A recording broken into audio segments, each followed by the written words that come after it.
सम्पूर्ण साथीहरूलाई नमस्कार। म आज कुर्ताको ड्राफ्ट गरेर कटिङ गर्न गइरहेको छु साथीहरू। यो कटिङ गरेर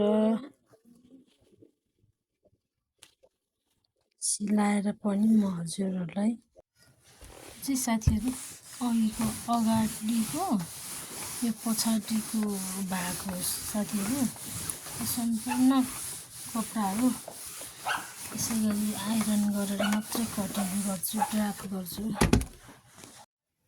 साथीहरू। म यो पछाडिको भागलाई अगाडिको भागले छापेर कटिङ गर्न गइरहेको छु। कटिङ देखाउने हुन्थ्यो, अलिकति मोबाइल समाउन सहज नभएको कारणले हजुरहरूलाई देखाइरहेको मात्र छु। यो सबै भाग काटेर भ्याएँ, यो 2 भाग छ। अब यसलाई म निकाल्न गइरहेको छु। कटिङ गरेको कपडा सिलाउन गइरहेको छु साथीहरू। कटिङ गरेको कपडाहरू सिलाउन गइरहेको छु साथीहरू। के गर्नु, हामी महिलाहरूलाई धेरै गाह्रो। खाना बनाउने, पसलमा निरन्तर समय दिन नसक्ने। अब के हेर्नु, खाना बनाउनु पर्यो, बच्चाहरूलाई स्कुल पठाउनै पर्यो, धेरै तनाव हुने, पसलमा पनि भ्याउनै पर्यो, गाह्रो छ साथीहरू। अब चाहिँ साथीहरू म सिलाउन सुरुवात गर्दैछु।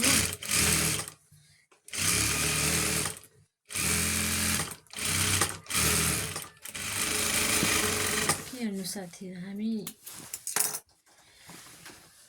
लेडिजहरूलाई धेरै गाह्रो।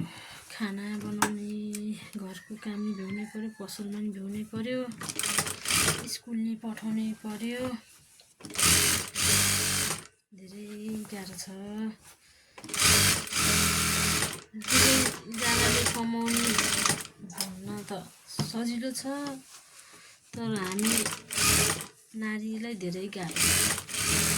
घरले पठाउनु पर्यो, पैसा यसो गर्नु कमाउनु पायो भने माग्नु पर्दैन, आफ्नो लागि आफै रमाउनु पाइन्छ, आफ्नो लागि।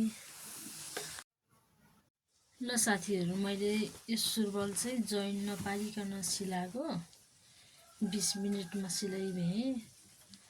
अब कुर्ता चाहिँ सिलाउन कति टाइम लाग्छ है त। ल साथीहरू, 1.5 घन्टा अलि लागेन, एक जोडको त सिलाइदिएँ। अब यसलाई हेभिङ गर्नु पर्यो, लक गर्नु पर्यो, आइरन गर्नु पर्यो मात्र, अनि हजुरहरूलाई फेरि देखाउने छु है। ल साथीहरू, म हेभिङ गर्न गइरहेको छु।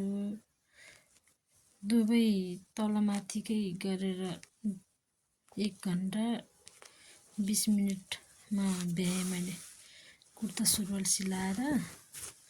अब हेभिङ गरेर टिप बटम लगाएर म अरूकै यो अर्डरकै कपडा हो भए पनि मलाई हल्का मिल्न खोज्छ यो कपडा, म लगाएर देखाउँछु हजुरहरूलाई। ले हेर्नु साथीहरू, मैले भ्याएँ, सिलाएर भ्याएँ, आइरन गरेको छैन। यत्तिकै उहाँको हात अलि लामो छ, हिप अलि उहाँको अलि सानो छ, मलाई फिटिङ भएको छ।